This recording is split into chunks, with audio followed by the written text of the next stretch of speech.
Répands-toi, sinon je viendrai à toi. Je les combattrai avec l'épée de ma bouche. Apocalypse 2, 12 et 16. L'épée de la bouche n'autre que la parole de Dieu. Car veuillez remarquer que la parole de Dieu est vivante et efficace, plus tranchante qu'une épée quelconque à deux tranchants, pénétrante jusqu'à partager âme et esprit, jointure et moelle. Elle juge les sentiments et les pensées du cœur. Hébreux 4, 12. Remarquez aussi qu'aucune parole venant de Dieu ne le sera sans puissance. Luc 1, 37. La parole de Dieu est tranchante et puissante. C'est pour cela que la parole du Seigneur doit habiter avec toute sa richesse dans nos cœurs, Colossiens 3, 16, afin que sa parole trouve place dans nos vies et qu'elle puisse servir d'arme contre l'ennemi. Lorsque le Seigneur fut tenté par le méchant dans le désert, il usa des paroles de l'Écriture pour le vaincre. La parole de Dieu est véritablement acérée et puissante. Nous devons donc nous enrichir de sa parole et avoir foi en elle. Et son visage était comme le soleil lorsqu'il brille dans sa force, Apocalypse 1, 16. Christ est le soleil de justice, Malachie 4, 2. C'est sur la montagne de la transfiguration que le Seigneur Jésus a manifesté sa gloire pour la première fois. Ce jour-là, son visage resplendit comme le soleil, Matthieu 17, 2. Pierre a déclaré plus tard que cela parlait de la puissance et l'avènement de notre Seigneur Jésus-Christ, 2 Pierre 1, 16, 17. Le soleil est appelé le grand luminaire, et il préside au jour ou domine sur le jour, Genèse 1, 16. Cette citation du soleil lorsqu'il brille dans sa force nous parle du zénith lorsqu'il n'y a ni nuage ni brume.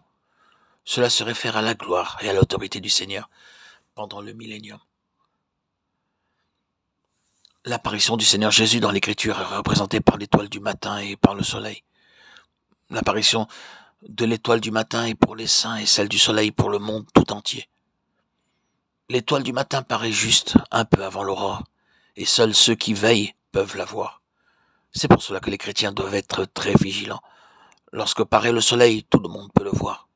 L'étoile du matin apparaît d'abord et ensuite le soleil paraît. Avant que notre Seigneur n'apparaisse au monde, il se manifestera lui-même, tout d'abord à ceux qui auront aimé son avènement. Quelle espérance bénie! Mais aimons-nous vraiment son avènement? Quand je le vis, je tombais à ses pieds comme mort. Jean est celui qui s'était penché sur la poitrine du Seigneur, Jean 13, 23, 25, 21, 20.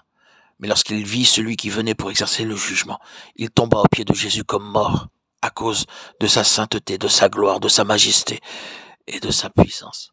Oh! Le jugement du Seigneur est tellement solennel. Qui peut soutenir une telle vision? S'il en fut ainsi pour l'apôtre Jean, qu'en sera-t-il pour ceux qui nous concernent? Ne méprisons pas la solennité de son jugement. Il n'y a pas de problème pour la personne qui n'a pas vu le Seigneur. Il semble que rien ne puisse lui arriver. Mais lorsqu'elle a vu le Seigneur, son cœur est frappé. Et elle tombe à ses pieds, comme morte. Lorsque Job plaidait sa cause face à ses trois amis, il leur résistait sur la base de sa propre justice. Plus tard, cependant, lorsqu'il vit le Seigneur Dieu, il eut une autre attitude. Mon oreille avait entendu parler de toi, mais maintenant mon œil t'a vu, c'est pourquoi je me condamne et je me répands sur la poussière et sur la cendre. Job 42, 5, 6.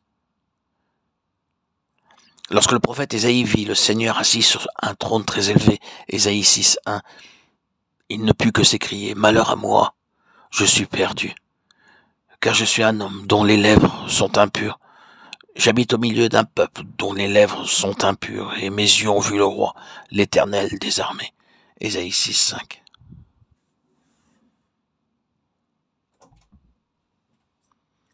Lorsque nous sommes réellement confrontés à la gloire, à la sainteté et au jugement du Seigneur, nous ne pouvons plus nous justifier nous-mêmes, mais nous découvrons la profondeur de notre iniquité.